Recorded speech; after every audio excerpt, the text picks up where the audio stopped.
ကိုယ်စိတ်ကအဓိကပါပဲကိုယ့်အတွက်အကောင်းဆုံးမိတ်ဆွေဟာကိုယ်စိတ်ပါပဲအဆိုးဆုံးမိတ်ဆွေဟာလည်းကိုယ်စိတ်ပါပဲတခြားသူတယောက်ဟာကိုယ့်အတွက်ဘလောက်ပဲကောင်းကောင်းသူကဒုတိယပါပဲကိုယ်စိတ်ကသာကိုယ့်အတွက်ပထမပဲအဓိကပါပဲကိုယ်စိတ်ကသာကိုယ့်ဘဝအတွက်အကောင်းဆုံးဖန်တီးတည်ဆောက်ပေးနိုင်ပါတယ်ကောင်းစေချင်တာလည်းဒီစိတ်ပဲပြောင်းစေချင်တာလည်းဒီစိတ်ပဲတော်စေချင်တာလည်းဒီစိတ်ပဲချော့စေချင်တာလည်းဒီစိတ်ပဲ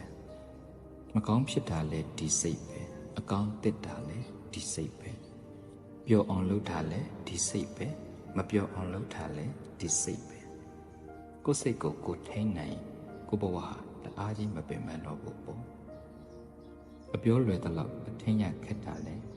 ဒီစိတ်ပါပဲမထိန်းနိုင်လို့လွတ်ထားရင်လည်းကောင်းတဲ့အာယုံ၌မလိုက်ပဲမကောင်းတဲ့အာယုံတွေမှာပဲပျော်နေတာလေ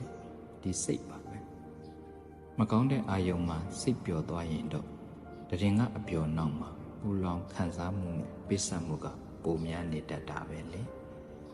အနေပေါ်ဖို့အတွက်ကတော့ကိုယ်စိတ်ကိုဖြေလျှော့ကြရမှာပဲပေါ့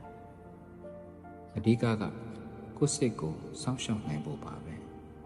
စိတ်ကိုထိန်းနိုင်တာကလည်းတတိပဲရှိတယ်တတိရှိဖို့ဆိုတာကလည်းတမာတိရှိမှဖြစ်မှာပေါ့မတည်ငြိမ်တဲ့စိတ်ဟာတတိကပ်ဖို့လည်းမလွယ်လှဘူးဂုဏ်တော်များများပွားမေတ္တာကမ္မထံများများစီဖြံတရားပုံမှန်မှတ်အဲ့လိုစိတ်ကိုအကောင်းဆုံးထိန်းလာနိုင်ပြီဆိုရင်ကိုယ့်ဘဝကိုအကောင်းဆုံးတည်ဆောက်နိုင်မယ်ပေါ့တတိကတော့အဓိကပါပဲစိတ်ကလေးကိုဖြစ်ချင်ရဖြစ်သွားချင်ရသွားလှုပ်ထားတာတဲ့ဆိုင်ရင်အမြဲတမ်းရုန်းကန်လှုပ်ရှားနေတဲ့ဒီစိတ်ကလေးကိုတတိလေးကပ်ပြီးတော့စိတ်အစဉ်ကိုစိတ်နဲ့လိုက်မှတ်ပေးနိုင်မယ်ဆိုရင်မဖြစ်ခင်ကြိုပြီးတည်တဲ့အခါထိန်းသွားနိုင်တဲ့သဘောလေးရှိတဲ့အတွက်ကြောင့်စိတ်ဓာတ်နုပတနာစိတ်ကိုစိတ်နဲ့တတိကပ်ပြီးသိမှတ်ပေးတဲ့အလုပ်ကိုလက်တွေ့ဘဝထဲမှာကျင့်သုံးကြည့်မယ်ဆိုရင်ကိုယ်စိတ်ဒုက္ခပေးလို့ဖြစ်ရတဲ့ကိုယ်ဒုက္ခစိတ်ဒုက္ခတွေလည်းမဖြစ်တော့ဘူးတတိကပ်ထားရင်ကိုယ်စိတ်ကိုထိန်းချုပ်သွားနိုင်မှာဖြစ်တဲ့အတွက်ကြောင့်